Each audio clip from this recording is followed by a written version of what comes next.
You can win എന്ന പുസ്തകത്തിൽ ജോ എന്ന മരം വെട്ടുകാരൻ്റെ കഥ പറയുന്നുണ്ട്. 5 വർഷമായി ഒരു കമ്പനിയിൽ മരം വെട്ടിക്കൊണ്ടിരുന്ന ജോ ഒരു രൂപ പോലും സാലറി വർധനമില്ലാതെ അതേ പണിയെടുത്തുകൊണ്ടിരിക്കുക. അതേ സമയത്ത് ബില്ലൻ എന്ന പുതിയ വർക്കർ വരികയും 1 വർഷം കഴിഞ്ഞപ്പോഴേക്കും സാലറി കൂട്ടിക്കൊടുക്കുകയും ചെയ്തു. ഇതറിഞ്ഞ ജോ മാനേജറോട് പോയി ചോദ്യം ചെയ്യുകയാണ്, എനിക്ക് സാലറി ഇൻക്രിമെൻ്റ് ഇല്ല, എന്തുകൊണ്ട് പുതിയ ആൾക്ക് കൊടുത്തു? മാനേജർ പറയുന്നുണ്ട്, ജോ എന്നാണോ ഈ കമ്പനിയിൽ ജോയിൻ ചെയ്ത് അന്നെടുക്കുന്ന അതേ വർക്ക് തന്നെയാണ് ഇന്നും ചെയ്തുകൊണ്ടിരിക്കുന്നത്. എന്നാൽ ബില്ലൻ ഓരോ ദിവസവും എഫിഷ്യൻസി കൂട്ടിക്കൊണ്ടിരിക്കുന്നു. ഒടുവിൽ ജോ ബില്ലനെ പോയി കാണുകയും ഇതിൻ്റെ ഡീറ്റെയിൽസ് ചോദിച്ചപ്പോൾ ബില്ലൻ പറഞ്ഞ മറുപടി, ഞാൻ ഓരോ മരം വെട്ടി കഴിയുമ്പോഴും 10 മിനിറ്റ് എടുത്ത് എൻ്റെ വാളിന് മൂർച്ച കൂട്ടിക്കൊണ്ടിരിക്കുമെന്നാണ്. നമ്മൾ നമ്മുടെ വാളിന് മൂർച്ച കൂട്ടാറുണ്ടോ?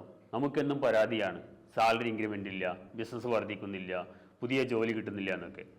നമ്മുടെ സോഫ്റ്റ് സ്കിൽ ഡെവലപ്പ് ചെയ്യാൻ നമ്മൾ എന്താ ചെയ്യുന്നത്? എത്രത്തോളം സോഫ്റ്റ് സ്കിൽ ഡെവലപ്പ് ചെയ്യുന്നോ അത്രത്തോളം അവസരങ്ങൾ കൂടുതലാണ്.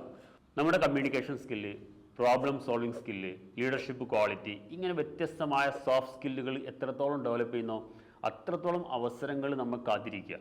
പക്ഷേ നമ്മളതിൽ ബോധറല്ല എന്നുള്ളതാണ് സത്യം. നിങ്ങളുടെ സോഫ്റ്റ് സ്കിൽ ഡെവലപ്പ് ചെയ്യാൻ നിങ്ങൾ കൂടുതൽ ആഗ്രഹിക്കുന്നുണ്ടോ? ഓൺലൈനായോ ഓഫ്ലൈനായോ ഒക്കെ നമുക്ക് ചെയ്യാവുന്നതാണ്. കൂടുതൽ വിവരങ്ങൾക്ക് പ്ലീസ് കോൺടാക്ട് us.